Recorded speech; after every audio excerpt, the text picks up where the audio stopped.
Tonight, searching for answers, Task Force Southern uncover fresh evidence in relation to the murder of a young man in the state's mid-north. And fighting for life, 3 young children and 2 adults in a serious condition following a horror crash on the Spencer Highway. From our 7 Spencer Gulf Studios, your nightly news with Madeline Kerr begins now. Good evening, thanks for joining us. Major inroads have been made in the investigation into the presumed murder of missing man Robert Atkins, with well over 100 bullets found in a remote location in the state's mid-north. Task Force Southern today sending divers to scour creek beds, uncovering more clues into the 29-year-old's death. Task Force Southern heading north, searching for the firearm believed to have been used in the murder of Robert Atkins. Months of investigations today leading detectives to this river, where a middle-aged couple was spotted acting suspiciously last month. We know at about 3:45 on Wednesday the 22nd of June this year that a couple was seen just near the bridge where we are, acting suspiciously when a truck went past.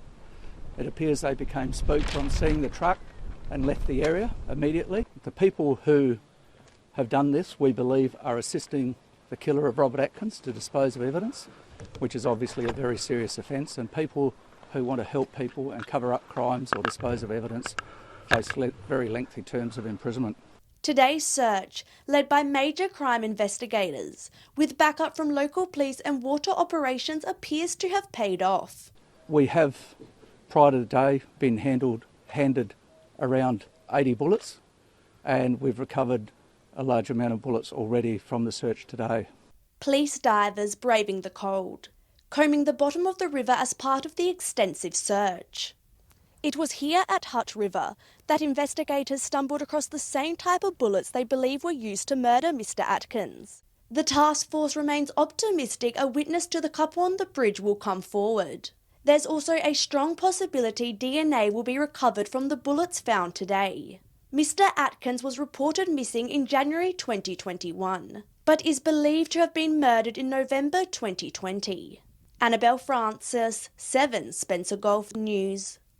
An afternoon drive along the Spencer Highway has turned into a nightmare for 2 families after 2 cars collided head-on at Clements Gap, leaving 2 people trapped. A 27-year-old Kadena woman and 3 children, aged 4, 3 and just 1 year old, had to be airlifted to the Women and Children's Hospital for treatment, where they are now fighting for their lives. A 5th woman, a 38-year-old local woman, was taken to Port Pirie Hospital with serious injuries. Major crash officers have spent the day examining the scene, trying to determine the circumstances of the collision. The Spencer Highway was closed for several hours but has since reopened. Anyone who witnessed the crash is urged to call Crime Stoppers on 1800 333 000. The much anticipated return of cruise ships in our region has reached the next stage. It's less than 2 months away before the first cruise ship docks in South Australia since the pandemic. Now tourism professionals are getting a head start in anticipation of the arrivals. Our reporter Henry Millick has the story. The wait is almost over, with more than 100 cruise ships scheduled to return to South Australian waters this season. Now tourism operators are gathering in a range of workshops across the state.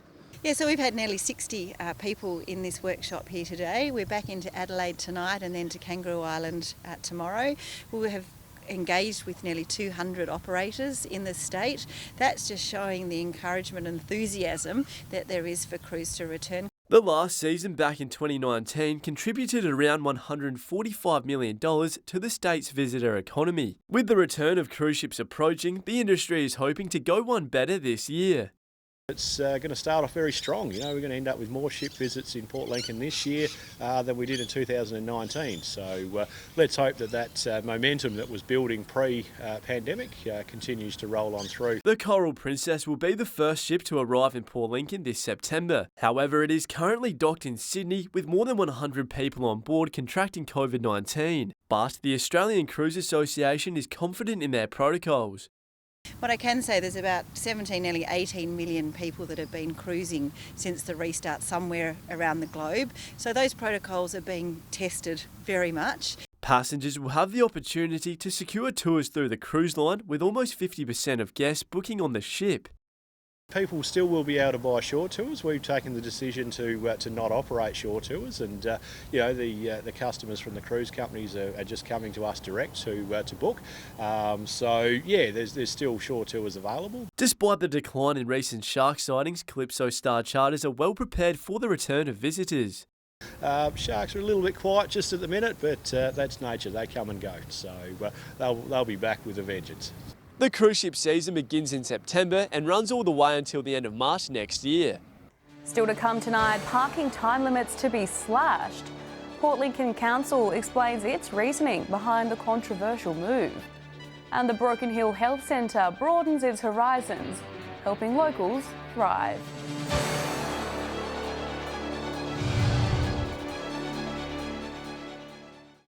Welcome back to 7 Spencer Golf News.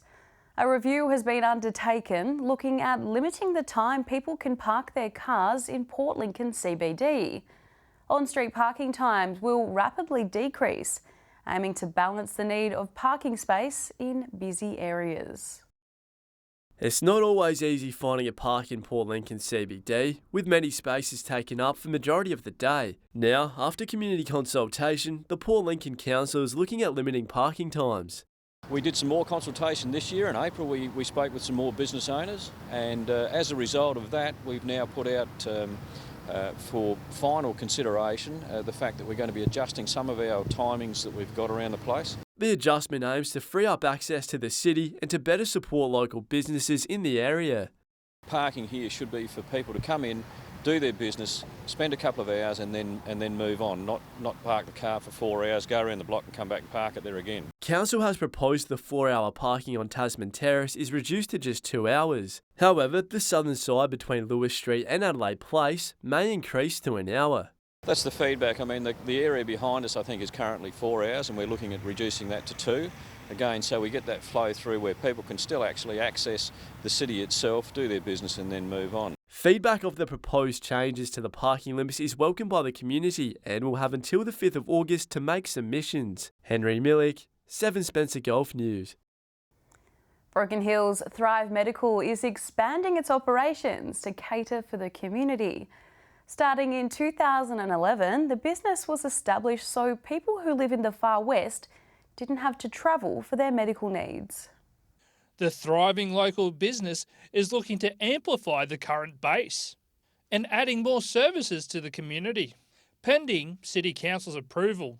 We're going to convert some of the rehabilitation facility into an additional training room / boardroom, and then 4 additional offices, which is in the existing, gym rehab area currently.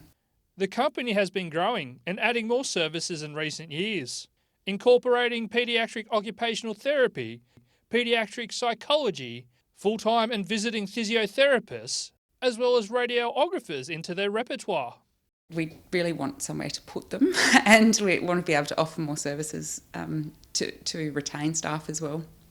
The CEO and her team are excited about the additions, with tentative plans already in place for a further expansion.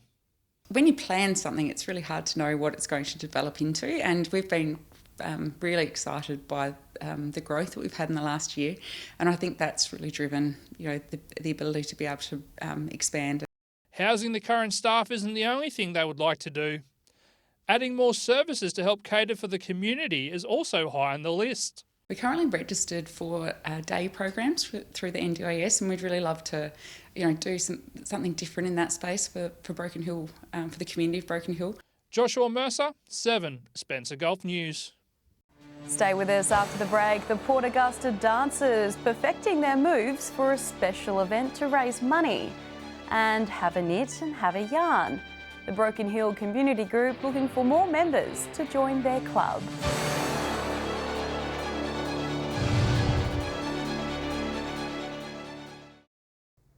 Welcome back. Police in Port Lincoln are on the lookout for 2 motorbikes after they were taken from a home on New West Road. Officers believe the motorbikes, a red and white Husqvarna dirt bike and a small blue Yamaha pit bike, were nicked sometime between 6:45 and 7:30 on Wednesday night.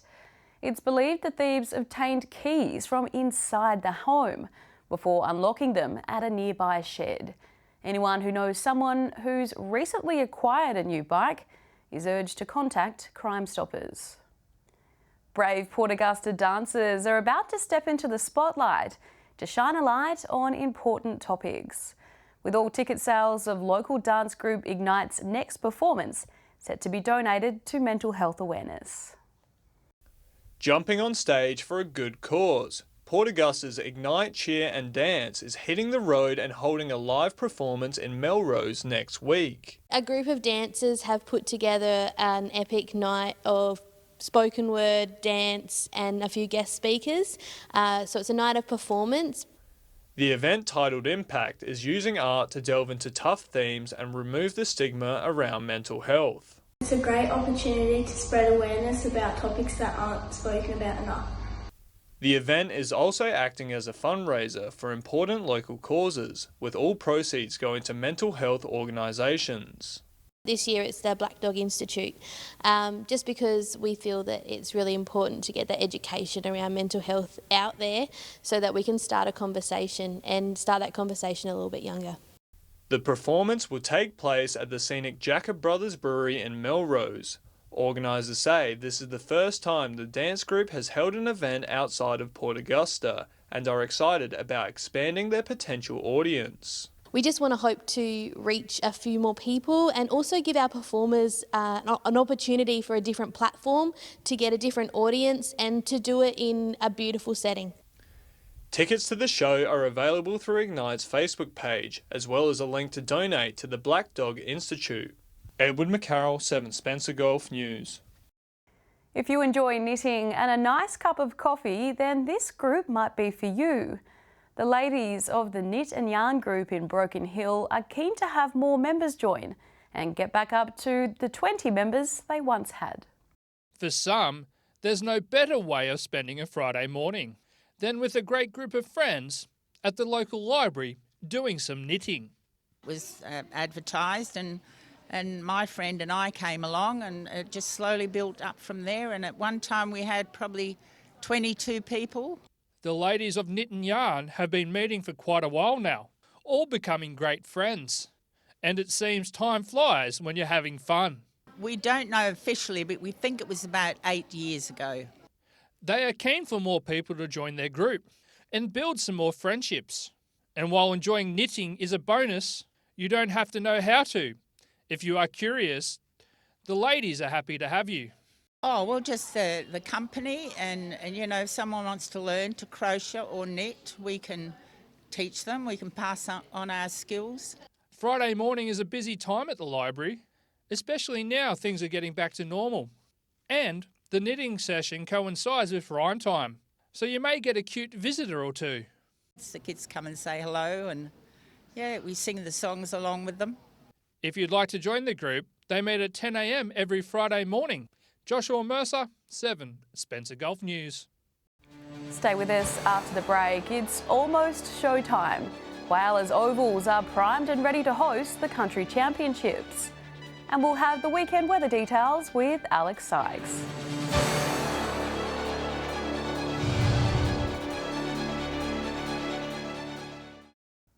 Welcome back. The stage is set for a bumper weekend of football in Whyala, with the South Australian Country Football Championships coming to town. The two-day event will see players from right across our region descend upon the city to play in a tournament of 6 teams. Whyala is getting ready for a full weekend of footy, with the SANFL Think Road Safety Country Championships kicking off tomorrow. Saturday and Sunday we've got the SA Country Football Championships, as well as an SANFL game between North Adelaide and the Adelaide Crows. That's happening at 4 o'clock on Saturday afternoon, the SANFL game. North Adelaide currently sits on top of the SANFL ladder, with the Crows hot on their tail, setting up the scene for a spectacular clash that is sure to draw a crowd. Look, it should be a lot of people coming. I see already that there's buses coming up from Adelaide for both the Crows and the North Adelaide supporters to come, on top of all the people that's already here. Car parking around the oval, so feel free to bring a deck chair, find a spot around the grounds and have a seat. The SA Country Football Championships will bring together players and officials from 26 different regional leagues across South Australia, as well as representatives from Broken Hill. The footballers will play for one of 6 zone teams across the men's and women's carnivals. So the women's now has been relatively new to this competition, so having them come to Whyalla as well and showcase their talents, hopefully will encourage a few of the girls in the community to come out and actually try football in Whyalla. 6 Whyalla players have been chosen for the men's Northern Zone team and are set to take on South at 12:25 tomorrow. If football is not your thing and you are just coming along for the ride, there is plenty of other activities throughout the day. Got some kid entertainment. We'll be having a jumpy castle, variety of food stalls, and our RFDS have come to town and they've brought a plane simulator. Council says the Country Championships is a great way to showcase the city and the hard-working local football clubs. A number of the clubs have got functions on the Saturday night after the SANFL game, so if you're interested in seeing what's around, go to the Whyalla Football League Facebook page and that has all the events. So it is football across Saturday and Sunday here at Bennett and Memorial, but there's lots to do, so bring the whole family out. It should be lots of fun. Edward McCarroll, 7 Spencer Golf News. Not all leagues are without games this weekend, with Broken Hill players heading into round 10 tomorrow. And in some exciting news for the women's contingent, plenty of the city's top female players making the trek to Whyalla for the country champs. Round 10 of local footy in Broken Hill. What a cracker of a round we've got. West plays Central at Memorial Oval. West have to win this game if they want to play finals this year. Can they get over the Magpies? I don't think so. Central to win at Memorial Oval. At Jubilee Oval, South play North. South have a host of their stars in Whyalla this weekend at the SA Country Championships. But they've still got enough cattle to beat the Bulldogs. South to win at the Jube, and I think the Magpies over West. Hasn't been a lot of football happening in Whyalla for a week or so because the grounds are being prepared for the South Australian Country Football Championships, which will take place in Whyalla across this weekend. There's about 24 or so country football leagues in South Australia, including one from Broken Hill. They're going to be narrowed down to just 6 zones. So the very best footballers, men and women, will do battle this weekend here in Whyalla. And to cap it off at 4 o'clock on Saturday, there'll be an SANFL game for premiership points, the North Adelaide Roosters versus the Adelaide Crows SANFL team. So make sure you get your tickets for that. Lots of AFL players will be in action, ex-AFL players will be in action, including in some of the country zones. Games are going to be played at Bennett Oval, Memorial Oval and even Whyalla Secondary College, given how much football is going to be here this weekend. With 12 zones, 2 SANFL teams, men and women's teams, there'll be lots of supporters, support staff, players and friends, so expect around 1,000 people to descend on Whyalla for the all-important South Australian Country Football Championships. Time now to take a look at what's happening in the weather with Alex Sykes. Alex, it was a battle between Port Augusta and Port Pirie for the lowest temperature this morning. Indeed it was, Maddie, but Port Augusta takes the cake, getting down to minus 0.8 degrees compared to 0.4 in Port Pirie. The feels like in both cities was well below freezing, closer to minus 5. Not really a battle you want to win, but congratulations nonetheless to Port Augusta. While it was one of our warmest centres today, reaching 18 degrees around 2 p.m, Port Pirie wasn't far behind, reaching 17, and Port Lincoln, the coolest city in our region, 13 degrees today. Looking more broadly at today's weather map, Port Augusta and Cooper Pedy also reached 18 degrees today. 15 was the top in Broken Hill, Kadina and Adelaide. Taking a look at the satellite image now, a high-pressure system centred over central New South Wales will continue to move eastwards to be over the northern Tasman Sea tomorrow. A trough and a cold front will enter the far west of South Australia later this evening and then will move eastwards across the state over the weekend. Another high-pressure system will become established well south of the Bight early next week, with an associated ridge extending over South Australia. Moving on to tomorrow's weather outlook now, and we'll start with the Gulf waters. Northerly winds 10 to 25 knots, increasing up to 30 knots. Seas between 1.5 to 2.5 metres, and south to southwesterly swell below 1 metre, increasing up to 1.5.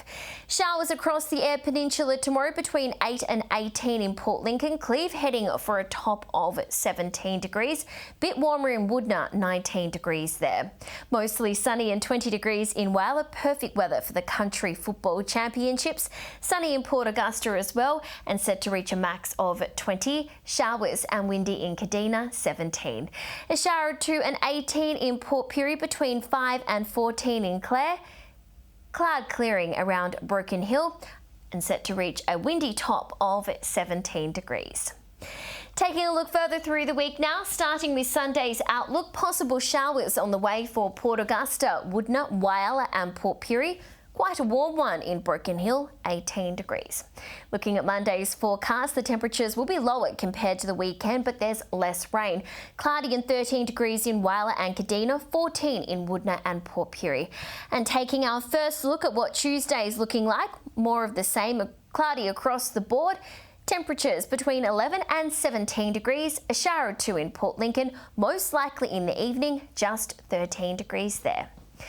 And that's all the weather from me for tonight, Maddie. I hope you have a great weekend. It's back to you. Thanks for that, Alex. Have a great weekend. And that's the local news this Friday. I'm Madeline Kerr. Thanks for joining us. I'll have updates a little later, but until then, enjoy your evening. Good night.